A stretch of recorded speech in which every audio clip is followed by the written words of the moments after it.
This is part 4 of 5. I may have said there was 4 parts before, but there's actually 5. Of The Niece by Margot Livesey.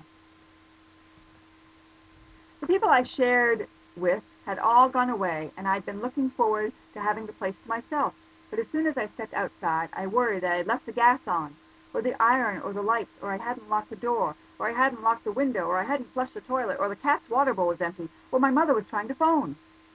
It didn't matter how often I checked. It didn't matter if I wrote down I'd checked. I'd reach the street and have to go back. Remember in Gulliver's Travels when the Lilliputians tie him down? It was like that. Hundreds of strands of anxiety tugged me back. Soon it was easier not to try to get away. He slid the scissors through the paper, enjoying the smooth mutter of the blades. When I got better, I knew I couldn't be an accountant. I liked numbers, but I couldn't cope with the people on the other end of them. One of our neighbors did odd jobs, so I started helping him. A strip of paper released from the roll curled back on itself and fell to the floor. He began on the next. Ferdinand is... He stopped, searching for the word that would embody his friend, and gave up. I felt okay with him, and gradually he wanted to retire, so I took over the business. Your dad must have gone nuts. A hot, dry wind blew through the room. Zeke dropped the scissors. Break, he said. He started to ask questions, the same ones she'd asked him, where she grew up, what her mom and dad did. After all these hours, it was too late to ask her name.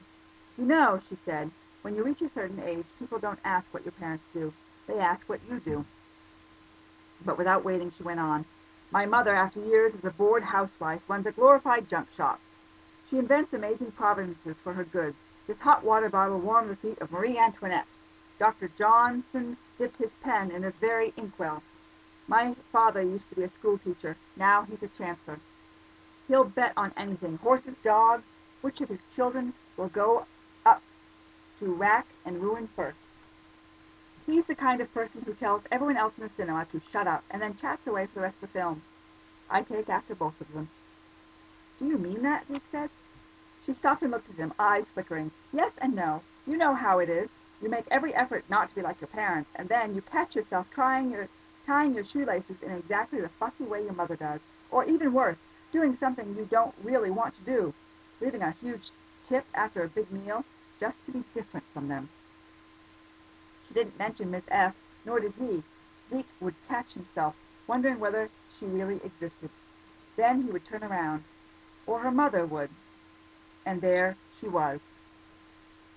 At lunchtime, she opened a tin of tomato soup, and she made cheese sandwiches. They worked on through the darkening afternoon. Oughtn't she take a rest?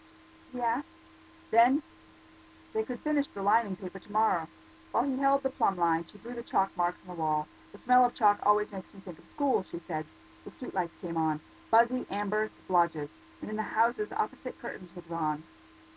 He bungled the last piece of paper, an awkward corner, then bungled it again. If at first you don't succeed, she chanted over for the latter. Try, and try again. That was my English teacher's favorite saying. Robert the Bruce and his stupid spider. 2 years ago, even one, he might have presumed himself the spider, vermin to be trampled underfoot. Today he recognized encouragement. He mounted the ladder once again, and while she described the Scottish king, hiding in a cave on some Scottish mountain, drawing inspiration from the arachnids, repeated efforts to anchor its web, he smoothed the top of the paper into place and, slowly descending, pressed the seams together. Now what, he thought, glancing around the neatly papered room. Dismissal? You make a fire, she said, while I forage. A fire? He saw himself soaking the dust sheets with petroleum and of flames engulfing the mute furniture. But then she pointed at the fireplace. The grate, messy with cinders. Investigation proved that the bearers had supplies. He rolled newspapers, added kindling, firelighter, and coal, tasks he hadn't performed since leaving drafty Brighton. Meanwhile, from the kitchen came various sounds, some recognizable, some not. When he came in, she was at the cooker, stirring a saucepan. Frozen lasagna, she announced. Tinned spinach, fresh carrots. There's beer in the cupboard under the stairs. Thanks. I think I'll have some Ribena. Don't you drink? Not often. It makes me, he hesitated between weird and stupid, and eventually chose the latter. Not so stupid you don't know it. She reached for a glass, and he saw the froth of beer. Stop, he wanted to say. Miss F doesn't deserve to start life with a hangover."